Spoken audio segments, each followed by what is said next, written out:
ओम नमो भगवते वासुदेवाय नमः। जय श्री हरि। प्रिय श्रोतागण, आप सभी को कामिका एकादशी और सावन की दूसरी सोमवारी की हार्दिक शुभकामनाएं।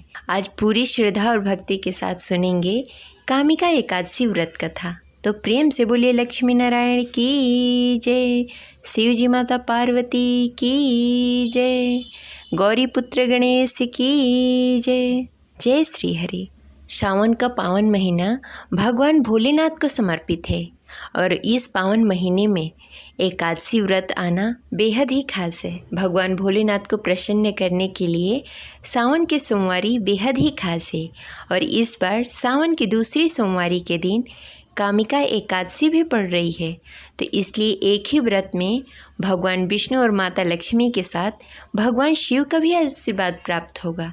तो चलिए पूरी श्रद्धा और भक्ति से सुनते हैं कामिका एकादशी व्रत कथा शुरू करने से पहले इस वीडियो को लाइक करें और कमेंट बॉक्स में लक्ष्मी नारायण की जय, हर हर महादेव अवश्य लिखें। द्वापर युग की बात है।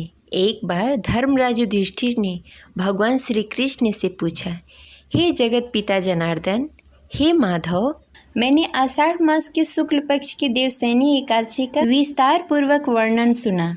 अब आप मुझे श्रावण मास के कृष्ण पक्ष की एकादशी की कथा सुनाएं। इस एकादशी का क्या नाम है, इसका क्या विशेष महत्व है, इसमें किस देवता की पूजा की जाती है, इसका उपवास करने से मनुष्य को किस फल की प्राप्ति होती है, आप कृपया करके बताएं। भगवान श्री कृष्ण ने कहा, हे धर्मराज युधिष्ठिर, मैं श्रावण मास की पवित्र एकादशी की कथा सुनाता हूँ, ध्यान पूर्वक सुनो। एक बार इस एकादशी की पावन कथा को भीष्म पितामह ने लोक हित के लिए नारद जी से कहा था। एक समय नारद जी ने कहा, हे पितामह, आज मुझे श्रावण कृष्ण पक्ष की एकादशी की कथा सुनने की इच्छा है, अतः आप इस एकादशी व्रत का कथा विधान सहित बताएं। नारद जी की इच्छा को सुनकर पितामह ने कहा, हे नारद जी, आपने बहुत ही सुंदर प्रस्ताव किया है। अब आप बहुत ध्यान से इस कथा को सुने। श्रावण मास की कृष्ण पक्ष की एकादशी का नाम कामिका एकादशी है। इस एकादशी की कथा सुनने मात्र से ही वाजपेयी यज्ञ का फल प्राप्त होता है। कामिका एकादशी के उपवास में शंख चक्र गदाधारी भगवान विष्णु की पूजा आराधना की जाती है। जो मनुष्य इस एकादशी को धूप दीप नैवेद्य आदि से भगवान विष्णु की पूजा करते हैं, उन्हें गंगा स्नान का फल प्राप्त होता है। सूर्य ग्रहण और चंद्र ग्रहण में केदार और कुंभ क्षेत्र में स्नान करने से जिस पुण्य की प्राप्ति होती है, वह पुण्य कामिका एकादशी के दिन भगवान विष्णु की भक्ति पूर्वक पूजा करने से प्राप्त होता है। व्यक्तिपात में गंडकी नदी में स्नान करने से जो फल प्राप्त होता है, वह फल भगवान विष्णु की पूजा करने से प्राप्त होता है। अगर भक्ति पूर्वक भगवान की पूजा न कर सके और भजन कीर्तन न कर सके तो श्रावण मास की कृष्ण पक्ष की कामिका एकादशी का व्रत उपवास करना चाहिए। आभूषणों से युक्त बछड़ा सहित गौदान करने से जो फल प्राप्त होता है, वह फल कामिका एकादशी के उपवास में मिल जाता है। जो मनुष्य श्रावण मास की कृष्ण पक्ष की कामिका एकादशी का उपवास करते हैं तथा भगवान विष्णु की पूजा करते हैं, उनसे सभी देव नाग किन्नर और पितृ आदि की पूजा हो जाती है। इसलिए पाप से डरने वाले व्यक्ति को विधि विधान सहित इस उपवास को करना चाहिए। संसार सागर तथा पापों में फंसे हुए मनुष्य को इससे मुक्ति मिल जाती है। कामिका एकादशी उपवास से सभी पाप नष्ट हो जाते हैं। संसार में इससे अधिक पाप को नष्ट करने वाला कोई दूसरा उपाय नहीं है।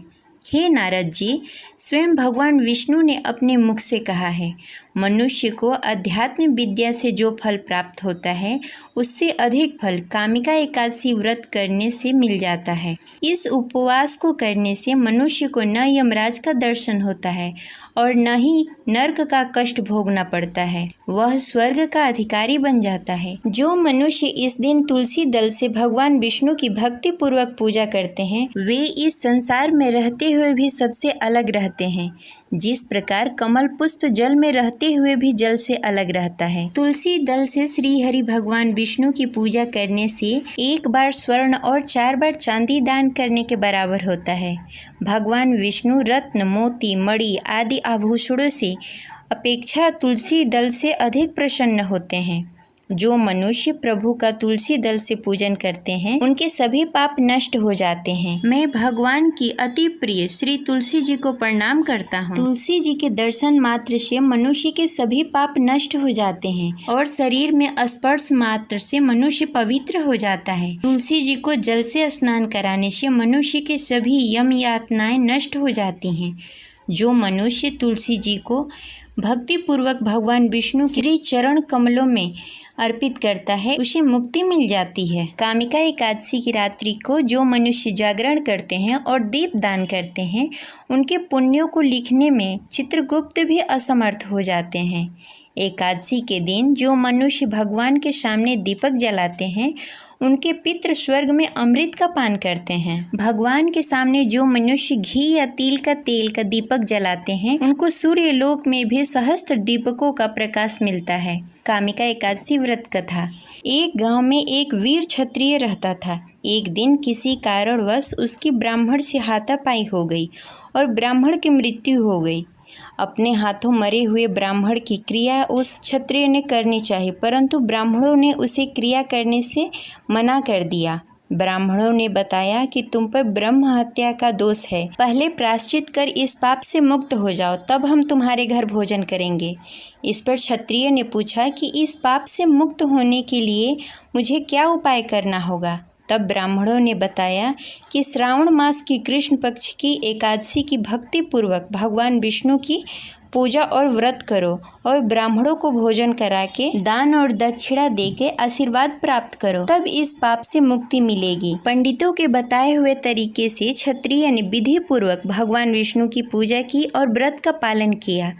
उसी रात्रि भगवान विष्णु ने उस क्षत्रिय को स्वप्न में आकर बताया कि तुम इस पाप से मुक्ति प्राप्त कर चुके हो। इस व्रत को करने तथा इस कथा को सुनने मात्र से ब्रह्म हत्या आदि जैसे सभी पापों से मुक्ति मिल जाती है और इस लोक में सुख भोगकर प्राणी अंत में विष्णु लोक को जाता है। कामिका एकादशी व्रत को कथा पढ़ने तथा सुनने मात्र से मनुष्य को स्वर्ग की प्राप्ति होती है। इस प्रकार यह कथा संपन्न हुई। आशा करते हैं आपको अच्छी लगी होगी। तो इस वीडियो को ज़्यादा से ज़्यादा लोगों को शेयर करें और इस चैनल को सब्सक्राइब करके बेल आइकन को प्रेस कर लें। मिलते हैं अगले वीडियो में, तब तक के लिए हरे कृष्ण, जय श्री हरि।